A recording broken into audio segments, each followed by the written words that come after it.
Oppenheimer is a pretty cold film. Before we go any further, I should say that I did really enjoy this film, and I think it's a brilliantly made film as well. But I think enough time has passed now that we can kind of look back, and I've seen it twice, and I think some of those reservations that I had first time around, although I enjoyed the film a lot more on second viewing, some of those reservations were actually solidified when I saw the film again. Though it seems that the entire planet's seen the film at this point, for anybody that doesn't know, Oppenheimer is the latest film by Christopher Nolan and centres on the life of J. Robert Oppenheimer, who's the creator of the atomic bomb, who's played by Cillian Murphy. So let's start with the good. This film is a technical marvel. From the editing to the visuals to the sound design and the score, everything just comes together in this amazing technical feat, and it's really something to behold. On cinematography specifically, this film just looks incredible. We all know Christopher Nolan's love for the IMAX camera, and this film is no exception. Although I think what maybe is slightly overlooked is just how revolutionary the use of the IMAX camera is here to capture close-ups. There's so many shots in this film that are literally just extreme close-ups of Cillian Murphy's face, and in that position you need an actor that can act with great nuance and say it all with the eyes, and I think we can all agree that Cillian Murphy was more than up for the task. Lock him in for Best Actor nominations now, because his performance, I think we can all agree, was truly transcendent in this role.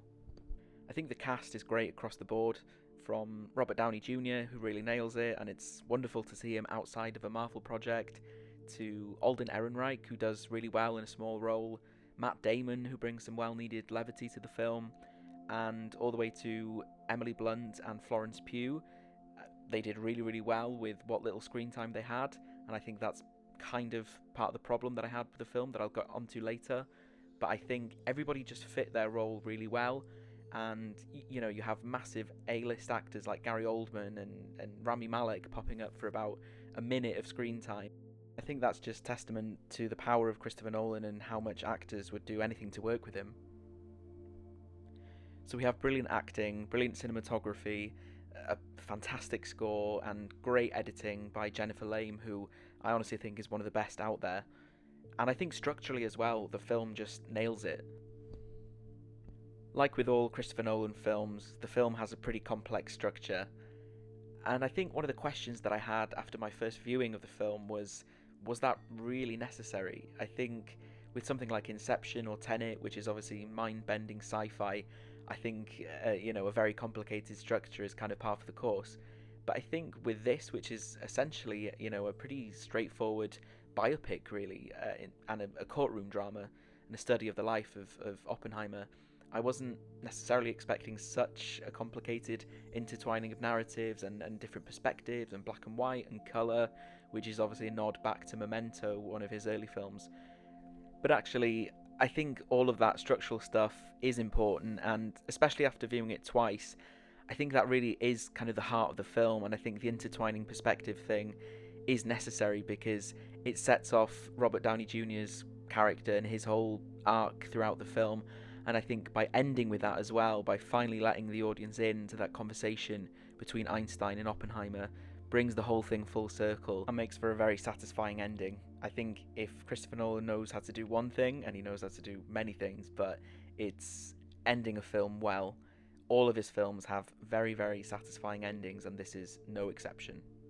So, although there are so many brilliant things about the film, I do still have some problems with it, and for me, they boil down to three individual problems: the pacing, the sense of detachment, and the sidelining of female characters.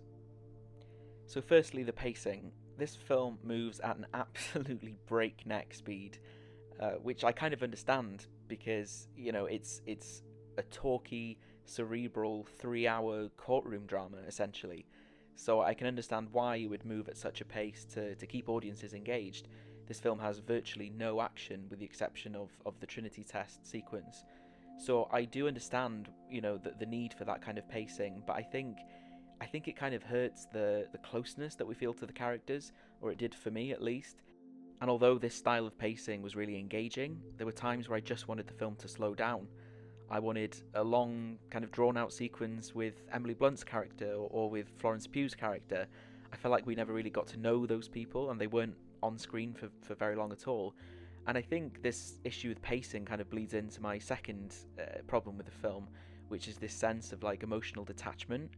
I never really felt like I was inside of Oppenheimer's mind. I never was in his psyche. I felt like things were just happening to him, and I wasn't really feeling the emotions when I should be feeling them. I think I was watching emotion play out rather than feeling it myself. When Oppenheimer felt joy, not that there was much of that, I didn't feel joyous. When he was anxious, I didn't really feel anxious. When he was sad, I didn't really feel sad. I was just kind of watching it happen on the screen. The one exception to that is the brilliant scene where he's giving a speech, and the sound design is incredible in that scene where this sort of low rumbling merges with the stomping of their feet, and it's brilliant. And that scene was genuinely affecting, and I felt the anxiety that I could see in Cillian Murphy's eyes. But with that to one side, I never really felt anxious when Oppenheimer was anxious, and the film didn't really connect with me in that emotional way that I needed it to. I felt this great sense of detachment. And although that's usually fine, I don't normally put on a Chris Nolan film for emotional catharsis. I think this is a bit different. I don't think it was intentional alienation of the audience, like a Kubrick, Barry Lyndon 2001 style of purposefully kind of alienating the audience. I think this is, in a way, quite a personal film. His character, Cillian Murphy's characters, are on screen for 90% of the film, and I think if you can't empathize, if you can't feel what he's feeling when he's feeling it, I think there's a bit of a problem there. And I'm fully aware this may just be a me problem. I've spoken to people who were moved to tears by the film, so they were clearly very emotionally engaged. But I think there's always this thing that Chris Nolan films are considered to be cold, and I don't know that I buy that. I think Interstellar is a very emotional film, for example, and Inception too, to some degree. But I think with this film, it did feel very cold to me, and I did feel very detached. And although that might be intentional, I think the ending is particularly very chilling with that last line and gives a sense of dread. But I think for me, there was a barrier there because it's a 3 hour film, and I was struggling to empathise with this main character who's on screen for 90% of it. And I was struggling to feel his emotions, and therefore it became a sense of frustration for me, and it felt like I was admiring the film rather than feeling the film and really loving the film. People might disagree with me on that one, and that's completely fine. Everybody's got their own opinion. But I think one kind of general consensus that I've seen online has been how the female characters in this film have been slightly underused. I think, especially Florence Pugh's character, she appears on screen for about 3 minutes, is naked for probably 2 of those minutes, and then obviously ends her life in a very tragic way, and it just feels kind of reductive. I think Emily Blunt's character is much more of a 3D being, and her performance is brilliant with the little screen time that she has. Especially her last scene is really powerful, and feels just like a really great character moment for her in that ending. But I think generally there's always been this thing, I think, of people saying that Christopher Nolan can't write female characters, and I don't think it's that. I don't think he can't write them. I just think he has such big ideas, big structural ideas about narrative, that kind of the inner workings of relationships and those small subtleties might not interest him as much as massive kind of narrative beats might interest him. So, in conclusion, I think this is objectively a pretty great film. I think it gets a hell of a lot of things right. I think the cinematography, editing, acting, all of that kind of technical stuff is brilliantly done. And it's a story that I can't really believe hasn't been told yet. It's a really important story that really needed to be told. So I'm glad it was done by Christopher Nolan and done in such a visionary way. I also think it's a very timely film with everything that's going on with AI at the moment and the fact that we're still dealing with nuclear tensions. It's a very timely film, and I'm glad it's come now. It feels very profound. It also feels really exciting for cinema. I think the fact that this has made nearly $1 billion, and who knows, maybe part of that was the Barbenheimer effect, or maybe it would have made all this money on its own. Who knows? But it really feels, with Killers of the Flower Moon around the corner and all the hype that's surrounding that, it really feels like a really great moment for cinema. After a decade or more of superhero domination at the box office, it's genuinely exciting that a film of this caliber has made the money that it has. And it really feels like we're on the cusp of a new age of cinema where films like this dark, intelligent, cerebral, well-made, auteur-led can, as well as going down well with the critics, they can also take a hell of a lot of money at the box office, and that's really, really exciting to see.